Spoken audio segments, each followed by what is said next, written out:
mengalami tantangan Aceh, khususnya dalam angka kematian yang masih tinggi, stuntingnya masih tinggi ya. Tapi kami berharap kepada alumni-alumni ini bisa berkontribusi lebih dari situ untuk membantu pemerintah, khususnya misalnya dalam rangka mencapai generasi emas 2045 nanti. Peran kita saat ini harus kita maksimalkan. Kalau tidak, kita tidak akan memperoleh generasi emas. Bahkan mungkin seperti kata beberapa pakar, bahkan mengalami kecemasan kita di 2024. Nah, kalau saat ini kita tidak berkontribusi, kita akan tertinggal. 2045 nanti 22 tahun ke depan, itulah generasi kita yang dilahirkan saat ini.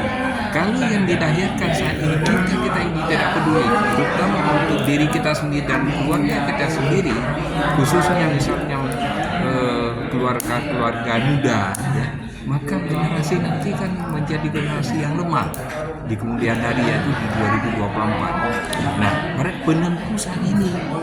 Jadi kalau kita ingin stunting di Aceh ini rendah, saat ini yang harus kita berkontribusi.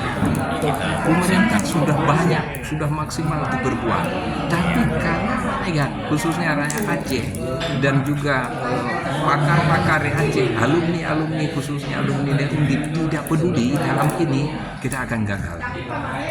Karena pemerintah tidak mungkin untuk bisa tercapai hal seperti itu apabila kita ini tidak berkontribusi. Jadi kami berkeinginan sekali